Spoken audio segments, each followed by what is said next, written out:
Good morning all. આજનો આપણો topic છે પાતળા બહિર્ગોળ લેન્સનું સમીકરણ, જે લેન્સ મેકર્સ ફોર્મ્યુલાથી પણ ઓળખાય છે. બહિર્ગોળ લેન્સની વાત કરીએ, બરાબર? ચલો અહીં ગયા પાતળા બહિર્ગોળ એવા અંતર્ગોળ હોય છે કે બે માટે લાગુ પડે છે. લેન્સ માટે લેન્સ મેકર્સ નું ફોર્મ્યુલા લાગે. લેન્સ મેકર્સ ફોર્મ્યુલા કહેવાય.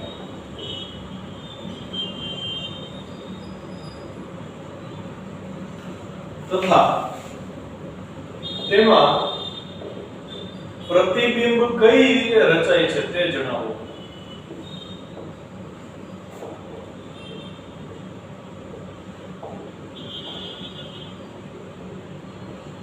તો થિયરી સમજાવતા પહેલા એને આપણે મૌખિક રીતે સમજીએ. ચલો, લેન્સ તો બધાને ખબર છે, 10માં ભણી ગયા છો. આ બહિર્ગોળ લેન્સ છે છોકરાઓ. આ સપાટીને બે વક્ર સપાટી છે, તમે જોઈ શકો છો. આ વક્ર સપાટીને હું નામ આપું ABC, આ વક્ર સપાટીને હું નામ આપું ADC. બરાબર? મેં તમને કીધું હતું ક્વેશ્ચન 27 અગત્યનો છે, કેમ કે ક્વેશ્ચન 27 માં એક વક્ર સપાટી હોય તો શું કરવું એનો મેં રસ્તો તમને શીખવાડી દીધો. એનું સૂત્ર એ આપણે હવે એનો ઉપયોગ અહીંયા કેવી રીતે કરવાનો એ સમજી લ્યો, પછી થિયરી આપણે આખી સાબિત કરશું. માની લો કે ઓબ્જેક્ટ અહીંયા છે, તો પરિસ્થિતિ શું થાય કે પ્રકાશનું કિરણ પહેલા કઈ સપાટી પાસે આવ્યું જુઓ, તો કે ABC સપાટી પાસે આવ્યું. તમારે 27મી થિયરી યાદ કરવાની છે. અહીંયાથી આ બાજુ આખું અલગ જ માધ્યમ હતું. આનો વક્રી ગુણાંક n1 અને આ બાજુ જે માધ્યમ હતું એનો વક્રી ગુણાંક શું છે? n2. તમારે આ બોર્ડર છે જ નહીં એવું ઇમેજિન કરવાનું છે.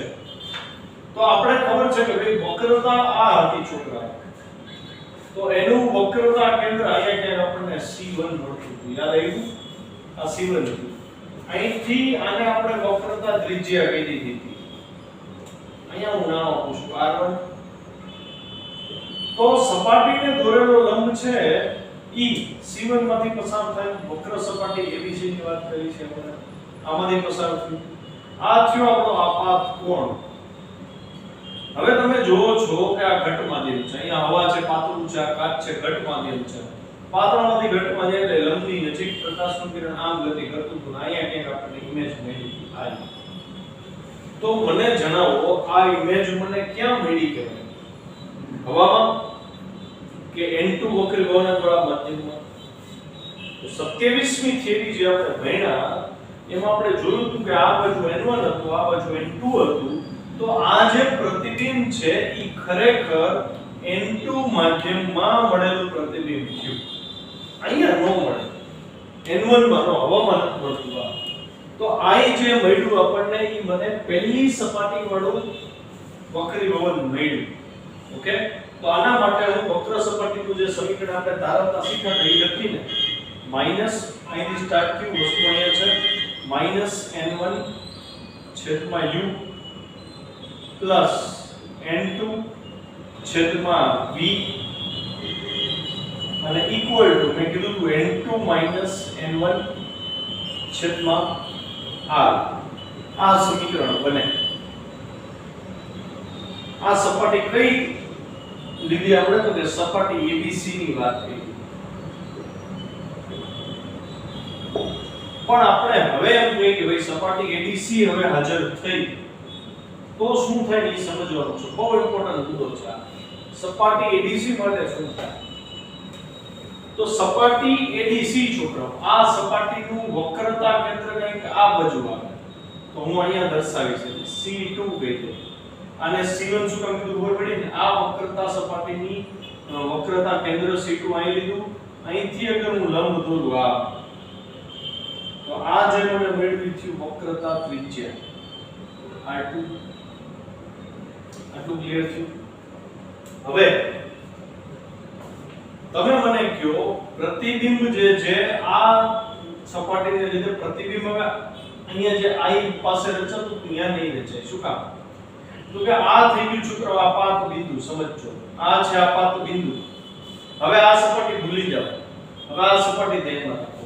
આ છે C2, તો C2 અને આ આપાત બિંદુનું જોડું છું, જોજો આવું થયું. તો આ સપાટીને દોરેલો લંબ થયો. હવે આ કિરણ કે જે અહીં પ્રતિબિંબ આપતું હતું ઈ આપણા માટે આપાત કિરણ થયું કે નહીં? ધ્યાનથી જોજો. આ થયું આપાત કોણ અને આ આપાત કિરણ. તો આ નવો આપાત કોણ મળ્યો એને હું કહી દઉં I ડેશ. હવે તમે મને કહો પ્રકાશનું કિરણ જે સીધું જતું એનો આપાત કોણ અહીંયા છે અને હવે પાતળા માધ્યમમાં એટલે કે N1 માં દાખલ થાય છે તો લંબથી દૂર જાય કે નજીક આવે? તરત તમે કહેશો લંબથી દૂર જાય કેમ કે ઘટમાંથી પાતળામાં જાય છે. તો પ્રકાશનું આ કિરણ સીધું આમ જવાને બદલે આને ડોટેડ લાઈન કરી દઉં છું અને હવે એ કઈ તરફ જશે તો કે અહીંયા ક્યાંક આવશે. C1 ની આ બાજુ કે આ બાજુ નથી કહેતો પણ આનાથી નજીક આમ આવી જશે. તો અહીંયા મળ્યું મને ફાઇનલ ઇમેજ. આને હું I ડેશ કહી દઉં અને આ થઈ ફાઇનલ ઇમેજ. બરાબર છે? અહીંથી આ જે અંતર હતું છોકરા I જે મળી પહેલી ઇમેજ જે મળી તેને હું V1 કહી દઉં. આ સમીકરણમાં અહીંયા V1 આવશે. હવે હું વાત કરું છું આ સપાટી માટે. આ સપાટી માટે આપણે આપણે કયા કિરણને ધ્યાનમાં લીધું હતું? કે આ કિરણને ધ્યાનમાં લીધું હતું એટલે કે I ડેશ ને ધ્યાનમાં લીધું હતું. તો હું અહીંયા એવું કહી શકું કે આ I ડેશ છે ને ઈ સપાટી ADC માટે વસ્તુ તરીકે વર્તે છે. સમજો I ડેશ જે છે ઈ સપાટી ADC માટે વસ્તુ તરીકે વર્તે છે. સપાટી ADC ને આ ઓબ્જેક્ટ આની સાથે કોઈ લેવા દેવા નથી. સપાટી ABC એ O નું ઇમેજ આપ્યું I dash, E I dash ADC માટે હવે ઓબ્જેક્ટ બનશે, વસ્તુ બનશે. બરાબર? એટલે હવે આ સપાટીની વાત કરું તો V1 પોતે U બની જશે. સમજે ભાઈ? અને હવે ફાઇનલ ઇમેજ આપણને અહીંયા મળી તો આને હું પરિણામી પ્રતિબિંબ અંતર V કહી દઉં. હવે હું ફરીથી સમીકરણ આપીશ. હવે તમે મને કહો વસ્તુ કયા માધ્યમમાં છે? તો તમે કહેશો ને I ડેશ કયા માધ્યમમાં છે? મેં પહેલા જ કીધું હતું આ I ડેશ N1 માં નથી N2 માં છે કેમ કે N2 નું કિરણ છે. જો આ સીધું એટલે મારા સમીકરણની શરૂઆત ક્યાંથી લઈ? -N2 થી થશે.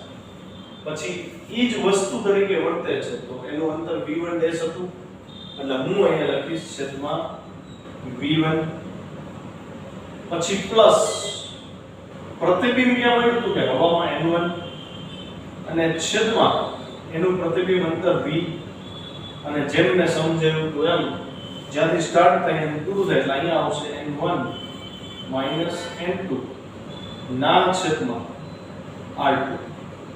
અહીંયા R1 અને આ R2. આપણને ટોટલ બે સમીકરણ મળ્યા. બરાબર? બે વક્ર સપાટી થઈ એના માટે. હવે જો અહીંયા આ બહિર્ગોળ સપાટી થઈ આને N2 કીધું તો આ બાજુનું માધ્યમ હવે ઘટ માધ્યમ જ ગણાય. અહીંથી આખું ફાઇબર ઓપ્ટિક જ વિચારવાનું છે. સેમ વસ્તુ મેં આ વક્ર સપાટી લીધી તો આપણે ઓપ્ટિકલ ફાઇબર આમ વિચાર લીધો તો બે કિસ્સામાં મને બે સમીકરણ એક સમીકરણ મળ્યું.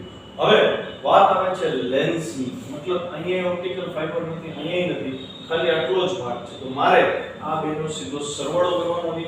તો હું આ બેનો સરવાળો કરું એમાં જુઓ ધ્યાનથી -N2/V1 +N2/V1 સરવાળો કરું એટલે આ પદ સીધું કટ થઈ જાય છે. વધે શું? તો ડાબી બાજુ વધે છે -N1 ના છેદમાં U. પછી અહીંયા ડાબી બાજુ વધે છે +N1 ના છેદમાં V અને ઇક્વલ ટુ અહીંયા ધ્યાન તો N2 - N1. આને હું N2 - N1 કરી દઉં તો અહીંયા -1/R2 થઈ જાય. એટલે હું સીધું N2 - N1 કોમન કાઢી લઉં છું. બ્રેકેટમાં હોય તો 1/R1 - 1/R2. આ જે સમીકરણ છે આ અરીસા લેન્સનું પાતળા લેન્સનું સમીકરણ થયું. એમાં હું એમ કહી દઉં કે જો U બરાબર છોકરાઓ અનંત છે એટલે વસ્તુઓ અનંત અંતરે પડી છે તો આપણે કોઈ જ પ્રતિબિંબ F ઉપર મળે. તો અહીંયા N1 ના છેદમાં F થઈ જશે. અહીંયા આ પદ 0 થઈ ગયું -N1 છેદમાં ઇન્ફાઇનાઇટ એટલે 0. તો N1 ના છેદમાં VF થઈ ગયું ઇક્વલ ટુ N2 - N1 અને આ 1/R1 - 1/R2 આવું થયું. એમાં N1 નો આ બાજુ લઈ લો એટલે 1/F અહીં શું થશે તો કે N2/N1 માઈનસ આ એનું નાના છેદમાં છે એટલે 1 n1 ઉડી ગયા અને વધ્યું 1/r1 માઈનસ 1/r2. છોકરો n2/n1 છે તો એને તમે n21 પણ લખી શકો. n21 -1 1/r1 -1/r2. આમ જો તો ક્વેશ્ચન જ પૂરો થઈ ગયો કહેવાય. આ થયું છોકરાઓ લેન્સ મેકર્સ ફોર્મ્યુલા. આને નોટ કરશી આપણે, બરાબર. પણ આ મેં શું કર્યું તો કે મેં ડાયરેક્ટ ડાયાગ્રામ બધી ફટાફટ કરાવી દીધું. ટેક્સ્ટ બુકમાં આની સાબિતી થોડીક અલગ આવી છે આજ, પણ થોડીક અલગ છે ને આપણે લખવી તો એ જ રીતે પડશે. તો હવે એના તરફ આગળ વધીએ. સૂત્ર આપણે આ સાબિત કરવા જઈ રહ્યા છીએ. 1/f = n21 - 1 into bracket 1/r1 - 1/r2, જે r1 અને r2 ઈ લેન્સની બે બાજુની વક્રતા ત્રિજ્યા છે. જરૂરી નથી કે લેન્સની બે બાજુની વક્રતા ત્રિજ્યા દર વખતે સરખી હોય. એ લોકો કહે કે સરખી છે તો સરખી લેવી, અલગ હોય તો એ લોકો એની કિંમત આપી દેશે. કિંમત ન આપી અલગ અલગ તો એ એક જ ગણી. ચલો કેવી રીતે આને લઈ જવું? તો ત્રણ ડાયાગ્રામ જોશે તમારે. પહેલો ડાયાગ્રામ ખાલી ABC સપાટીનો જ આપણે ડ્રો કરશું. જોજો આ સપાટી છે A B C. આ થઈ મુખ્ય અક્ષ. અહીંયા છે વસ્તુ O જે માધ્યમ n1 માં રહેલી છે. ABC સપાટીથી આ બાજુનું જે માધ્યમ છે હું n2 લઉં છું. લેન્સની ને એક જ બાજુ વિચારી છે, બીજી બાજુ છે જે મેં ચર્ચા કરી હતી. હવે કોઈને સાબિત કરવા જઈ રહ્યો છું. O માંથી પ્રકાશનું કિરણ નીકળે છે અહીંયાથી સપાટીને લંબ દોરું છું. જોજો તો સપાટીને લંબ છેદે છે અહીંયા. આને હું કહીશ પહેલી સપાટીનું વક્રતા કેન્દ્ર. આ સપાટી 1 છે છોકરાઓ, ખબર પડે તમને. સપાટી 1 નું વક્રતા કેન્દ્ર C1 અહીં આવ્યું તો અહીંથી હું આને લંબાવું, અહીંથી હું આને લંબાવું તો આ જે અંતર છે એ છે વક્રતા ત્રિજ્યા એક બાજુની r1 તમે એને કહી દો છો. ખ્યાલ આવ્યો? તો હવે તમને ખબર છે કે ભાઈ પ્રકાશનું કિરણ તો ખરેખર સીધા માર્ગે આગળ વધવું જોઈએ. તો પાતળામાંથી ઘટમાં જાય છે. આ થયો આપણો આપાત કોણ I1 પહેલી સપાટી. તો અહીંયા વક્રીભવન થાય છે, પાતળામાંથી ઘટમાં જાય છે. કેમ કે n2 n1 છે. n2 n1 છે એટલે પ્રકાશનું કિરણ અહીંથી થોડું લંબની નજીક જશે. એટલે અહીંયા ક્યાં આવે છે, અહીંયા પ્રતિબિંબ મળ્યું તમને. એને હું I1 નામ આપું છું. પ્રતિબિંબ I1. તો એ પ્રતિબિંબનું જે અંતર છે એને હું નામ આપીશ V1. ખ્યાલ આવી ગયો? V1 મળ્યું તમને.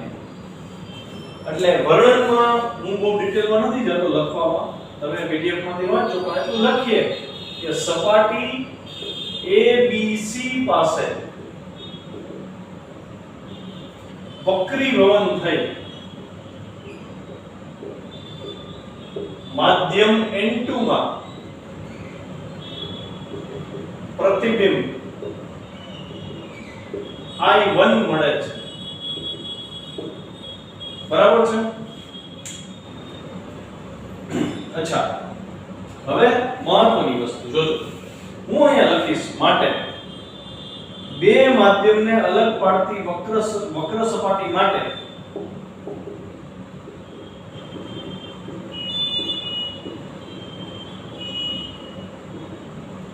ટેક્સ્ટ બુકમાં જે અલગ રીતે વર્ણન કર્યું છે આવું છે. તમારે જોવાનું છે છોકરો. જો પ્રકાશનું કિરણ આમ જાય છે, પ્રકાશનું કિરણ આમ જાય એટલે આ બાજુ મતલબ ઉગમ બિંદુ તો ધ્રુવથી આ બાજુ ધન આ બાજુ ઋણ લેવાય. તો હું અહીંયા લખીશ, જોજો સૂત્રની શરૂઆત આપણે વસ્તુ n1 માધ્યમમાં છે તો હું લખીશ -n1 ના છેદમાં O થી B નું અંતર એ ડાબી બાજુ છે એટલે નિશાની સહિત લખીશ -OB. ખબર પડી? આપણે -n1 ના છેદમાં u લખતા હતા, પણ u આ વખતે OB છે, વસ્તુ અંતર છે અને એ ડાબી બાજુ છે એટલે મારે માઈનસ સાઈન દેવી પડે. વળી અહીંયા એક સવાલ થાય કે સર અહીંયા આપણે જ્યારે -n1 ના છેદમાં u સાબિત કર્યું ત્યારે તો માઈનસ ઓલરેડી u નહીં હતા, પણ એ એક આદર્શ કિસ્સો હતો. એના ઉપરથી આપણે એક જનરલ ફોર્મ્યુલા ધાર્યું. હવે જ્યારે જનરલ ફોર્મ્યુલા એપ્લાય કરીએ અને પછી તમે કિંમત મૂકો તો u ઋણ હોય તો ઋણ લેવાનો, ધન હોય તો ધન લેવાનો. અહીંયા આપણો OB ઋણ છે એટલે હું અહીંયા માઈનસ સાઈન મૂકીશ પ્લસ n2 ના છેદમાં, અને હું v1 નામ આપતો નથી કેમ કે ઈ ટેક્સ્ટ બુકમાં એવી રીતે દર્શાવ્યું નથી. આને હું નામ આપીશ શું સીધું bi1. શું નામ આપીશ? bi1.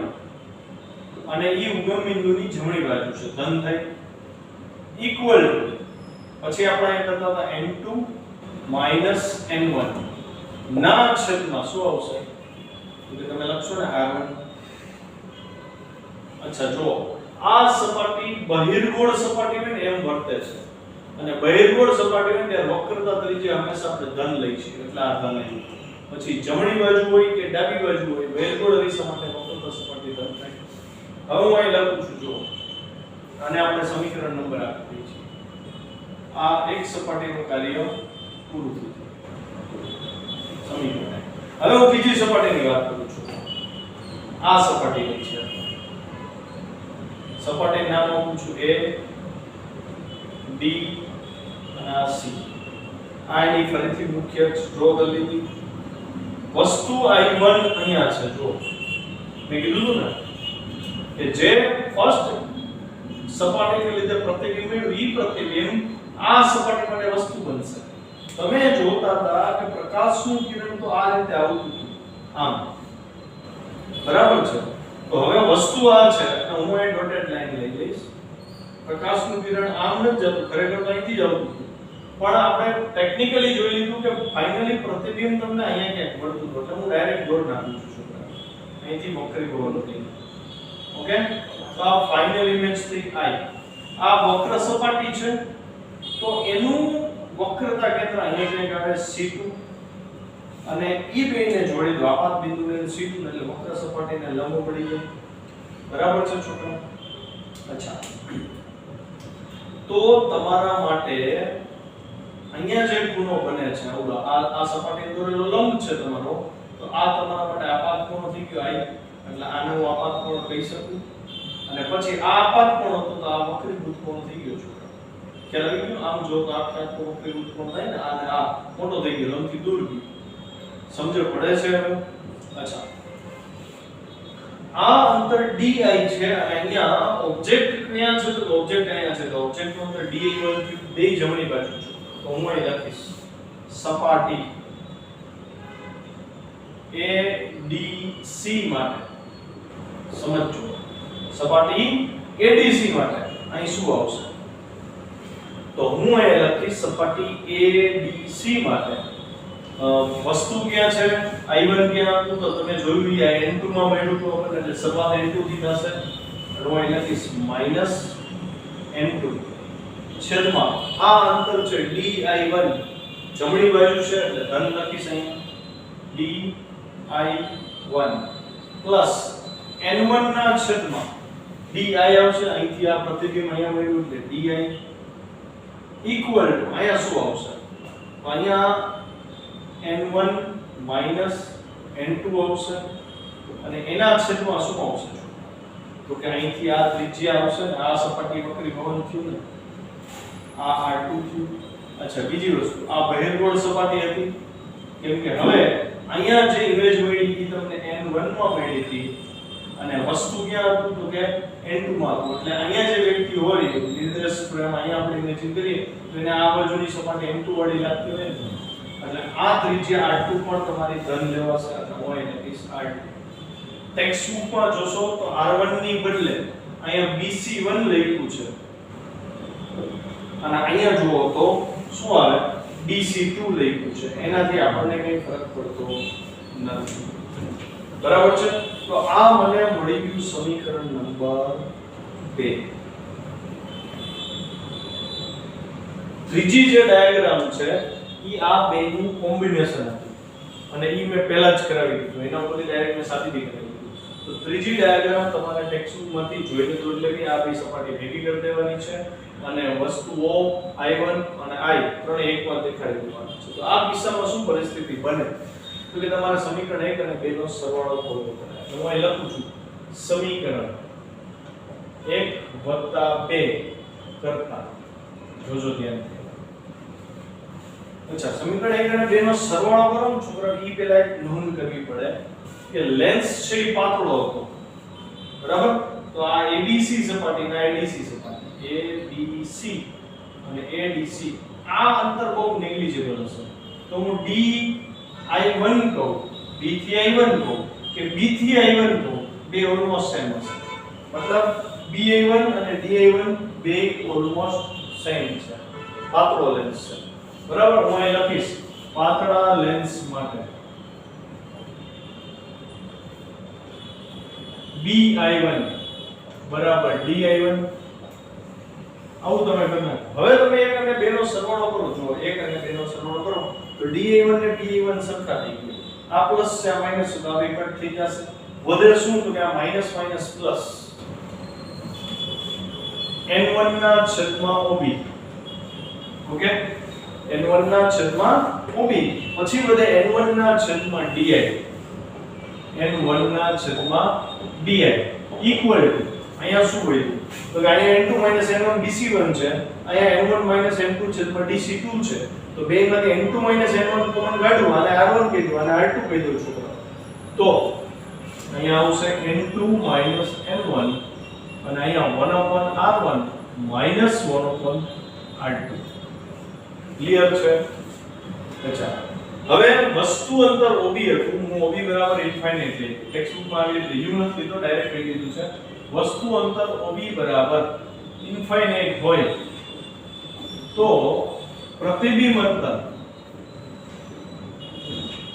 di બરાબર શું થાય તો કે f થાય. રેડી છે? તો હું અહીં કિંમત મૂકી દઉં. માટે n1 ના છેદમાં ઇન્ફાઇનાઇટ પ્લસ n1 ના છેદમાં f equal to n2 n1 છેદમાં 1/r1 1/r2. આવું થાય. માટે આ તો 0 થઈ ગયું. n1 ને આ બાજુ જાવ તો 1/f equal to n2 n1 છેદમાં n1 1/r1 1/r2. અચ્છા, હવે 1/f ઇઝ ઇક્વલ ટુ આ n2 ના છેદમાં n1 એટલે n21 થાય, n2 n1 એટલે n21 માઈનસ n1 ના છેદમાં n1 એટલે 1. આ 1/r1 1/r2. આ સમીકરણને આપણે નોંધમાં લેશું. લેન્સ મેકર્સ ફોર્મ્યુલા છે. લેન્સ મેકર્સ ફોર્મ્યુલા કહેવાય. ખ્યાલ આવ્યો? અચ્છા, અહીંયા એક નોંધ કરવી હોય તો કરવા જેવું છે. નોટ n1 ના છેદમાં OB અને n1 ના છેદમાં di છે. OB તમે જુઓ અહીંયા તો ડાબી બાજુએ છે. વસ્તુનું મૂલ્ય છે, અહીંયા મૂલ્ય નથી. OB પાછળ ડાબી બાજુએ છે. એટલે હું એને જો ઋણ લઉં અને એને -u કહી દઉં. OB એટલે આપણો -u હતો, ડાબી બાજુ વાળો. એટલે અહીં શું થાય તો કે n1 ના છેદમાં u પ્લસ n1 ના છેદમાં v ઇક્વલ ટુ આની બદલે છોકરા n2 n1 1/r1 સોરી આ n21 1 1/r1 અને -1/r2 આ પદ હું લઈ આવીશ. હું અહીંયા આ લખું n2 n1 અને 1/r1 1/r2. આ n1 છોકરાઓ હું આ બાજુ છેદમાં લઈ જાઉં છું. નહીં 1 આવ્યું, અહીંયા 1 આવ્યું, અહીંયા છેદમાં n1 આવ્યું, પણ આના બરાબર તો 1/f હતું. એટલે -1/u plus 1/v equal to 1/f. એટલે કે 1/f is equal to 1/v minus 1/u. આ તમે દસવામાં સાબિત કર્યું. લેન્સનું સૂત્ર. અને લેન્સનું સૂત્ર કહેવાય અને લેન્સ મેકર્સ ફોર્મ્યુલા. અહીંયા થિયરી પૂરી થાય છે. અને બે વાર ત્રણ વાર લખીને કરશો ને તો જ આવશે, બાકી નહીં આવે. Okay, question number 31. પ્રથમ મુખ્ય કેન્દ્ર અને દ્વિતીય મુખ્ય કેન્દ્ર સમજાવો એવો છે. પણ ઈ પહેલા એની ચર્ચા કરી લો કે આપણે પાતળા લેન્સનું સમીકરણ મેળવી લીધું, મતલબ લેન્સ મેકર્સ ફોર્મ્યુલા મેળવી લીધું. એના પછી બે ક્વેશ્ચન છે જે હું નથી કરાવવાનો, તમારે કરવાના છે. શું કામ? તો કે લેન્સ મેકર્સ ફોર્મ્યુલા હમણાં અહીં આપણે કર્યું કે 1/f n21 1 1/r1 1/r2.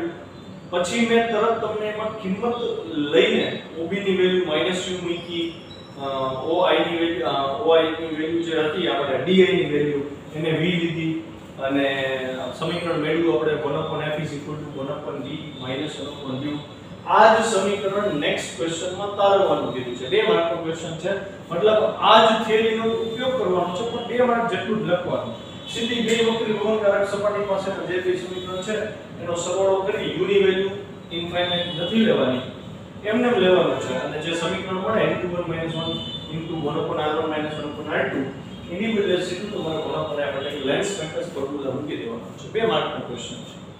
પછી 30મો જે ક્વેશ્ચન છે ઈ તમને ઓલી 8 આકૃતિ જે મેં અરીસા માટે આપી હતી ને, બહિર્ગોળ અરીસા અને અંતર્ગોળ અરીસા માટે, તો એમાંથી ઘણા બધા વિદ્યાર્થીઓ મને લેન્સની 8 આકૃતિ મોકલી દીધી. તો ઈ જ 8 આકૃતિઓ છે, બરાબર. અને લેન્સ ભૂલ કરાવે એવું છે એટલે મેં આમાં પીડીએફ ફાઇલમાં આપી દીધી છે, તો તમારે કંઈ ગોતવા જવાની જરૂર નથી. 8 એ 8 આકૃતિ તમારે દોરવાની છે. એમાં એની મોટવણી, એના પ્રતિબિંબના પ્રકાર, પ્રતિબિંબનું સ્થાન, એનું પરિમાણ બધું ડિટેલમાં આપ્યું છે. તો એ 8 એ 8 આકૃતિ દોરી મને મોકલી દેજો. હા, ક્વેશ્ચન 31 આપણે પૂરો થાય પછી 32મા ક્વેશ્ચનમાં પ્રતિબિંબ લેન્સમાં કેમ મેળવવું એ સમજાવીશ. તમને આવડે જ છે છતાંય ઈ આપણે ફરીથી એકવાર રિવાઇઝ કરશું. પણ આ 8 આકૃતિ મને મોકલવાનું ભૂલવાનું નથી. આપણે સમજવું છે પ્રથમ મુખ્ય કેન્દ્ર અને દ્વિતીય મુખ્ય કેન્દ્ર. આપણે જોયું કે લેન્સ છે એને બે વક્ર સપાટી હતી, એટલે આ બાજુ આપણે C2 લીધું હતું અને આ સપાટી છે એનું C1 લીધું. બધાય ભૂલ શું કરતા હોય, અહીંયા 1 લખે એટલે અહીંયા 1 લખે નહીં. આ વક્રતા આ બાજુની છે તો એનો C1 અહીંયા આવે કેન્દ્ર એનું, અને આ વક્રતા આ બાજુની છે તો એનો C2 અહીંયા આવે. આ એની ત્રિજ્યા છે, સમજો ભાઈ, આટલી અહીંથી આ અને અહીંથી આ આની ત્રિજ્યા છે. ખ્યાલ આવે છે? આ C1 C2 છે. તો એવી જ રીતે અહીંયા આપણે F2 લખવાનું મન થઈ જાય અને અહીંયા ક્યાંક આપણે F1 લખવાનું મન થઈ જાય. મન પણ અહીંયા મન પણ ન લખી શકીએ. F1 F2 નક્કી કરવાની શરત છે. શું શરત છે સમજીએ. પહેલા આપણે સમજીએ પ્રથમ મુખ્ય કેન્દ્ર. પ્રથમ મુખ્ય કેન્દ્ર કેવી રીતે નક્કી કરવું? તો કે બિંદુવત વસ્તુ નું પ્રતિબિંબ અનંત અંતરે મળે તો બિંદુવત વસ્તુ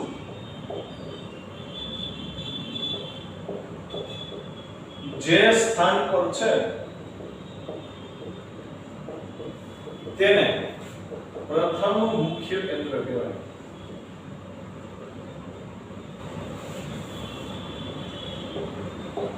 સમજો ભાઈ? તો સમજો ફરીથી. હું બહિર્ગોળ લેન્સ લઉં છું આ તરફ આવી રીતે. વસ્તુને મારે મૂકવાની છે એવા સ્થાન ઉપર કે પ્રતિબિંબ અનંત અંતરે રચાય. માની લો કે બિંદુવત વસ્તુમાં અહીં મૂકી તો એનું પ્રતિબિંબ મારે રચવું છે, તો કિરણો આમ જશે બિંદુવતમાંથી આવી રીતે અને અનંત અંતરે મળે છે, અહીંથી સીધા સમાંતર કિરણો ડ્રો મોશન આવી રીતે. તો જે સ્થાન પર બિંદુવત વસ્તુ મૂકો અને પ્રતિબિંબ અનંત અંતરે રચાય તો એને પ્રથમ મુખ્ય કેન્દ્ર F1 કહેવાય. ઈઝી છે, બહુ હાર્ડ નથી. અચ્છા, આ તો બહિર્ગોળની વાત છે. અંતર્ગોળના પરિસ્થિતિ શું થાય? અંતર્ગોળ લેન્સની વાત કરીએ તો શું ઘટના બને એ જોજો.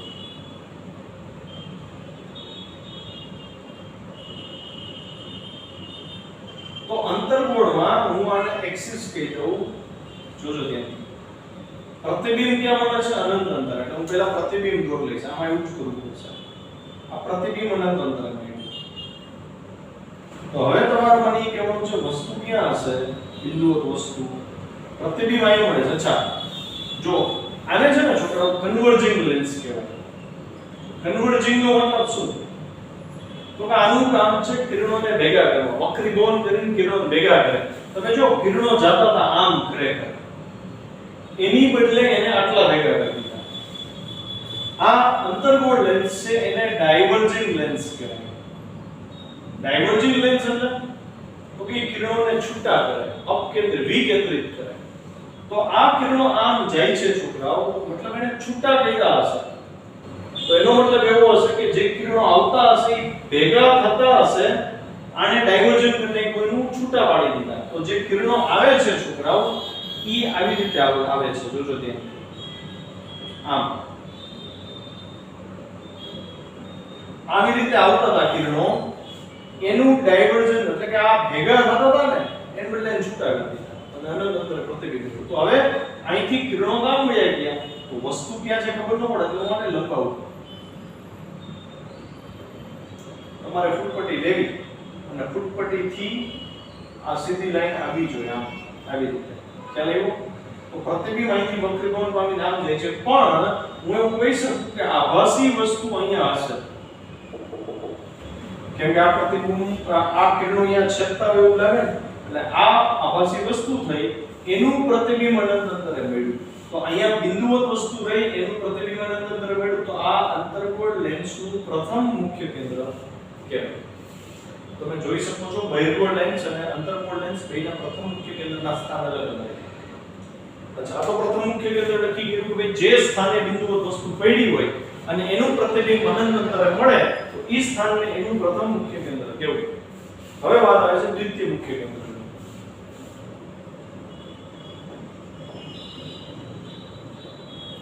તો કે હવે વસ્તુ અનંત અંતરે હોય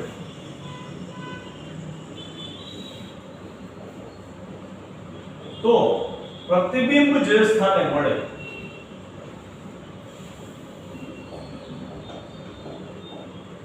તેને લેન્સનું દ્વિતીય મુખ્ય કેન્દ્ર કહેવાય.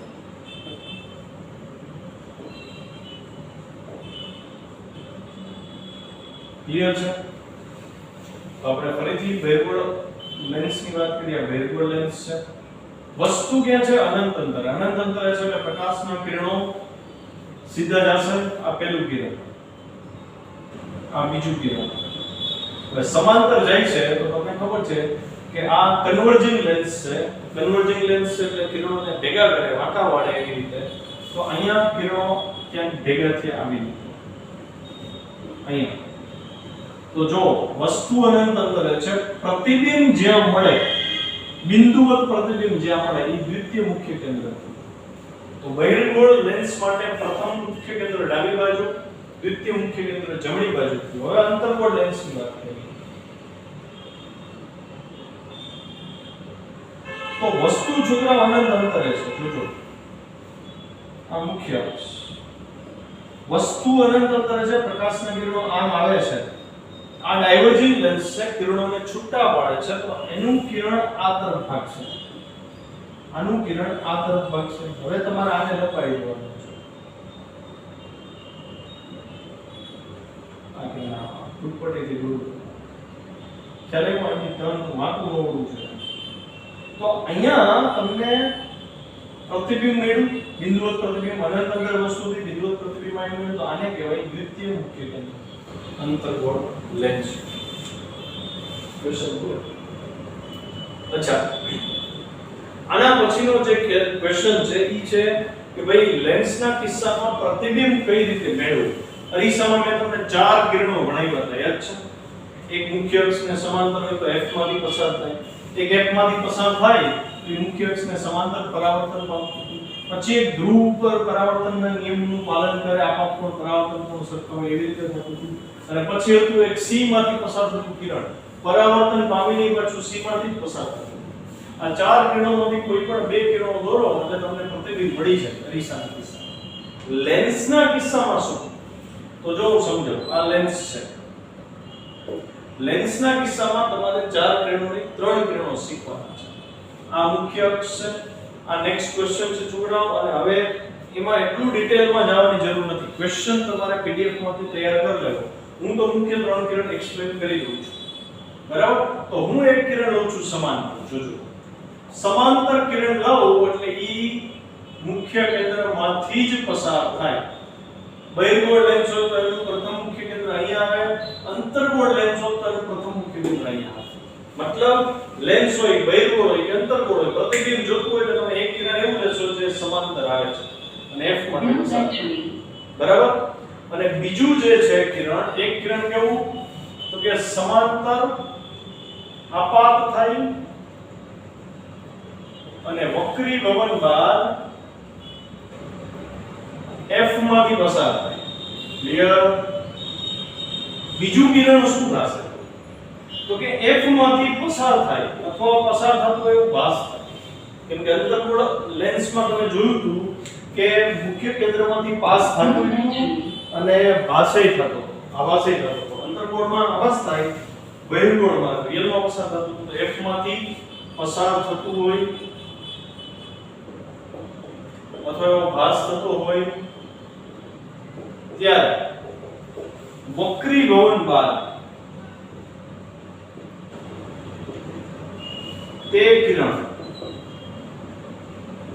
મુખ્ય અક્ષને સમાંતર ગતિ કરે.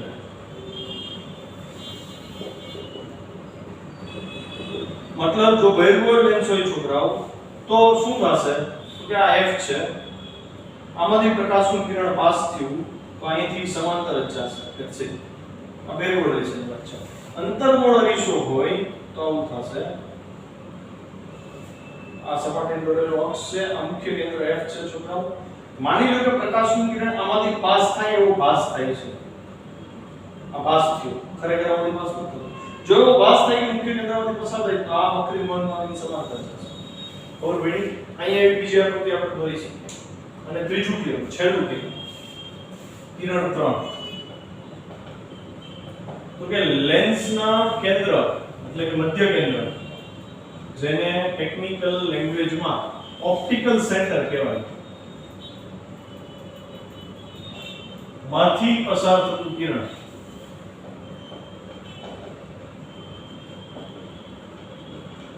વક્રીભવન પામ્યા વગર પસાર થાય છે. એનું વક્રીભવન જ નહીં થાય. મતલબ આ બહિર્ગોળ લેન્સ છે, આ એનું ઓપ્ટિકલ સેન્ટર છે, આ એની એક્સિસ છે. પ્રકાશનું કિરણ અગર ઓપ્ટિકલ સેન્ટરમાંથી પાસ થશે આવી રીતે સોરી તો એનું વક્રીભવન નહીં થાય, સીધું પ્રકાશનું કિરણ વહી ગયું. જો માની લો કે એક વસ્તુ અહીંયા છે, આનું મારે પ્રતિબિંબ રચવું તો આનું, તો એક કિરણ સમાંતર જશે આવી રીતે, પછી તો કે સમાંતર ગયું એટલે f માંથી પસાર થશે આમ, પછી તો કે બીજું કિરણ મને મળ્યું અહીંયા, તો પ્રતિબિંબ રચાયું અહીંયા. આવી રીતે બે કિરણથી પ્રતિબિંબ રચી શકે. ખ્યાલ આવ્યો? અચ્છા, માની લો આનું f અહીંયા હોય, આ લેન્સનો f અહીંયા હોય, તો એક કિરણ આમાંથી નહીં પસાર કરી છે આમ, અને ઈ અહીંયા આપાત થાય એટલે ઈ પરાવર્તન વક્રીભવન પામીને સમાંતર જશે, તો એ પ્રતિબિંબ જો અહીંયા જ મળશે. ખ્યાલ? 3 કિરણ થયા. 3 કિરણની મદદથી તમે પ્રતિબિંબ મેળવી શકો. મિનિમમ 2 કિરણો તો જોશે. આ ક્વેશ્ચન નંબર 31. બહુ ડિટેલમાં જવા જેવું નહોતું. ઓલરેડી આપણે 4 કિરણ તો પહેલા ભણી જ ગયા હતા, એટલે આપણે આને બહુ ફટાફટ પૂરો કર્યો. છતાંય થિયરી જ્યારે વાંચો PDF અને મેં પ્રશ્ન લાવી બોલ આવજો.